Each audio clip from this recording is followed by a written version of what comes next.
నగరపాలక సంస్థపై ఆధిపత్యం అంటే చిన్న విషయం కాదు. అటువంటి అవకాశాన్ని అందిపుచ్చుకోవాలనే ఎవరైనా చూస్తారు. అందుకు అనుగుణంగా పావులు కదుపుతారు. ఎన్నికల వాతావరణం కనిపిస్తే వ్యూహాలకు పదును పెడతారు. మరి విజయనగరం నగరపాలక సంస్థలో ఆధిపత్యం ఎవరిది? భవిష్యత్ ఎవరికి? మీరే చూడండి.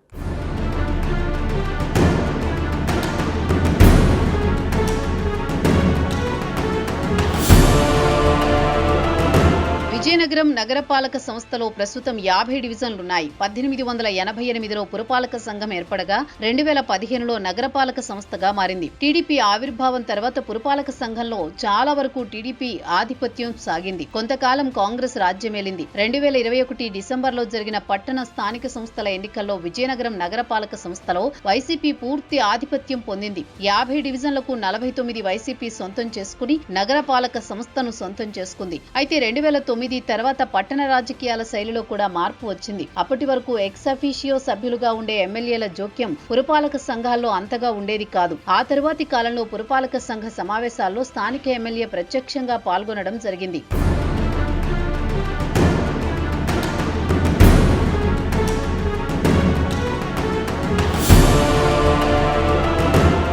మున్సిపల్ కార్యకలాపాలను నియంత్రించే స్థాయిలో ఎమ్మెల్యే ప్రభావితం చేయడం కనిపించింది. పాలక మండలిలో కూడా తమ పార్టీదే ఆధిపత్యం కావడంతో ఎమ్మెల్యే కూడా పురపాలక సంఘంపై తనదైన ఆధిపత్యం సాగించడం జరిగింది. విజయనగరం మున్సిపాలిటీ స్పెషల్ గ్రేడ్ నుంచి నగరపాలక సంస్థగా మారిన తర్వాత కూడా ఇదే వైనం కొనసాగిందని చెప్పొచ్చు. ఒక రకంగా చెప్పాలంటే ఎమ్మెల్యే కనుసన్నల్లోనే నగరపాలక సంస్థ కార్యకలాపాలు సాగుతున్నాయనే విమర్శలకు తావిచ్చారు. ఈ నేపథ్యం పరిశీలిస్తే నగరపాలక సంస్థ ఎన్నికలంటూ వస్తే అందులో తమ పార్టీ వారు గెలిపించుకోవాల్సిన అనివార్యమైన బాధ్యత కూడా ఎమ్మెల్యే భుజాన పడిందని చెప్పొచ్చు.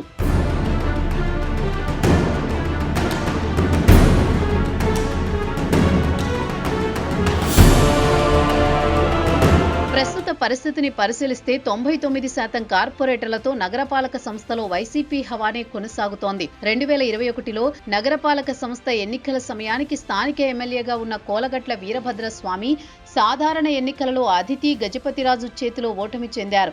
అయినప్పటికీ నగరపాలక సంస్థలో ఆయన మాటే చెల్లుబాటు అవుతోందనే టాక్ ఉండనే ఉంది. మరోవైపు ప్రస్తుత ఎమ్మెల్యే అదితి గజపతిరాజు నగరపాలక సంస్థ సమావేశాలకు దూరంగానే ఉంటున్నారు. అంత మాత్రాన కార్పొరేషన్ మీద దృష్టి పెట్టడం లేదని భావించడానికి వీలులేదు. ఎమ్మెల్యే అదితి గజపతిరాజు వ్యూహాత్మకంగానే ముందుకు సాగుతున్న పరిస్థితి కనిపిస్తోంది. నగరపాలక సంస్థ ఆధ్వర్యంలో నిర్వహించే అనేక కార్యక్రమాలలో ఆమె పాల్గొంటున్నారు. వైసీపీ ఆధిపత్యం కనిపించే నగరపాలక సంస్థ సమావేశాలంటే ప్రజలకు నేరుగా కలిసే కార్యక్రమాలకు ఆమె ప్రాధాన్యమిస్తున్నారు. స్థానిక సంస్థల ఎన్నికలకు ప్రభుత్వ సంక్షేమ పథకాలతో పాటు పట్టణాభివృద్ధి కార్యక్రమాలు కూడా దోహదపడతాయనే ఆలోచనలో టీడీపీ వర్గాలున్నాయి. ఇక ప్రతి డివిజన్లో ఫిక్స్డ్ ఓటు బ్యాంక్ ఎలాగూ ఉండనే ఉందనేది తెలుగు తమ్ముళ్ల యోచన.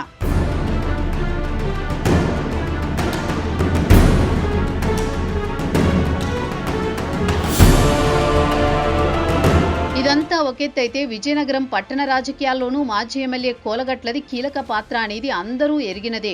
పట్టణంలో ప్రతి డివిజన్లో ఆయనకంటూ సొంత బలగము ఉంది. పురపాలక సంఘ రాజకీయాలను ఔపోసన పట్టిన నేతగా కార్పొరేషన్లో కోలగట్ల మార్కు వ్యూహం ఉంటుందని వైసీపీ శ్రేణులు అంటున్నాయి. ఆయన కుమార్తె కోలగట్ల శ్రావణి డిప్యూటీ మేయర్గా వ్యవహరిస్తున్నారు కూడా. ప్రస్తుతానికి రాజకీయ వాతావరణం సైలెంట్ గానే ఉన్న కార్పొరేషన్ పై ఆధిపత్యం కోసం టీడీపీ వైసీపీలలో ఎవరికి వారే పార్టీ శ్రేణులను సమాయత్తం చేసే పనిలో ఉన్నారు.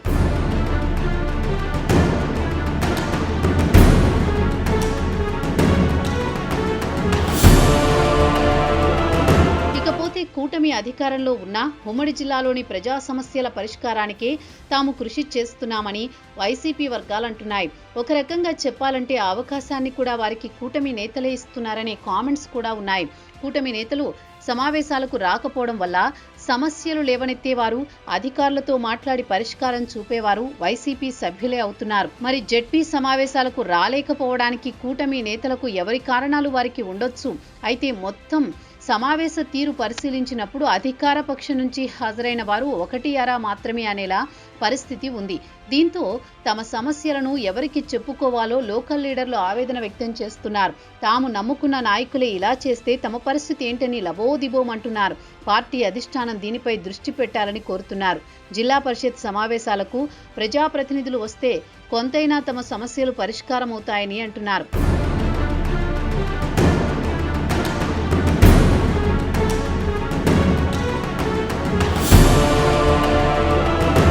ఏది ఏమైనా కార్పొరేషన్పై ఆధిపత్యం కోసం 2 పార్టీలు పోటీ పడుతున్నాయి. ఆయా పార్టీలకు చెందిన క్యాడర్ను ఎన్నికలకు రెడీ చేసే పనిలో ఉన్నారట.